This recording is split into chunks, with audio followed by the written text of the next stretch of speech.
உலக அரங்குல வல்லரசு நாடா இருக்கிற சீனா இந்தியாவோட ஃப்ரெண்ட் மாதிரி வெளியே காட்டிக்கிட்டாலும் உள்ளுக்குள்ள எக்கச்சக்க வன்மத்தோட தான் சுத்திக்கிட்டு இருக்கு. எல்லைகளை பகிர்றதுல அப்பப்போ சில பகுதிகளில் ஆக்கிரமிப்பு செஞ்சு வாலாட்டுகிறது சீனாவோட வாடிக்கை. உலகத்துக்கு வீரனா காட்டிக்கிட்டாலும் சமீப காலமாக இந்தியாவோட சில பல நடவடிக்கைகளால சீனா கொஞ்சம் அரண்டு போய் தான் கிடக்கு. இதுக்கு பதிலடியா பாகிஸ்தானுக்கு பால் ஊத்தி வளர்த்துட்டும் வருது. இருந்தாலும் இதுக்கெல்லாம் அச்சப்படுற நாடு இந்தியா கிடையாது. நம்மளோட ராணுவத்தை அடுத்த கட்டத்துக்கு எடுத்து போக ஹைப்பர்சோனிக் ஏவுகணை தொடங்கி பல்வேறு முயற்சிகள்ல இந்தியா தீவிரம் காட்டி வருகிறது. இந்த நிலையில எதிரிக்கு எதிரி நண்பங்கிற மாதிரி தென்கொரியா நாடு அண்மையில் P-8 போசிடான் அப்படிங்கிற கடலோர கண்காணிப்பு விமானத்தை களத்தில் இறக்கியிருக்கு.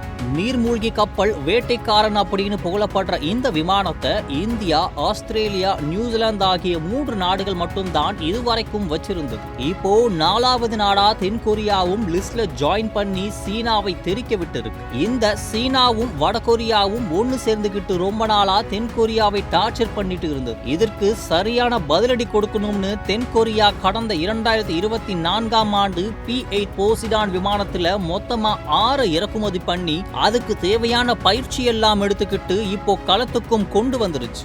ஒரு நாட்டோட ராணுவ வலிமையில கடலும் முக்கிய பங்காற்றுகிறது. இதனால எதிரி நாட்டு நீர்மூழ்கி கப்பல்களை தாக்கி அழிக்கிற இந்த போசிடான் விமானத்துக்கு எக்கச்சக்க டிமாண்ட். ஆனா இத தயாரிக்கிறது அமெரிக்காவோட போயிங் கம்பெனி. அதனால சீனா, வடகொரியா 2 நாடுமே அமெரிக்கா கிட்ட இருந்து இதை வாங்காது. அப்படியே வாங்க நினைச்சாலும் அமெரிக்கா கொடுக்காது. இதையெல்லாம் மனசுல வச்சுக்கிட்டு தான் தென்கொரியா இந்த முடிவை எடுத்திருக்கு. மணிக்கு 907 கிலோமீட்டர் வேகத்துல பறக்கக்கூடிய இந்த விமானம் எதிரி நாட்டு கப்பல் எங்கேயாச்சும் தூரமா இருந்தா கூட அதை அழிச்சிட்டு தான் அடுத்த வேலையே பார்க்கும். அது மட்டும் இல்லாம எதிரி கப்பல்களை கண்காணிக்கிறதுக்கு சுமார் 120 சோனோபாய்களையும் இந்த விமானத்தால நிலைநிறுத்த முடியும். சோனோபாய் அப்படிங்கிறது தண்ணிக்கு அடியில உள் சத்தங்களை கண்டறிய உதவி செய்யற ஒரு கருவி. இத வச்சு எதிரி நாட்டு கப்பல்கள் என்ன பண்ணுதுன்னு அப்பப்போ செக் பண்ணிக்கலாம். அதனால கடற்படையில இந்த கருவி முக்கிய பங்காற்றுகிறது.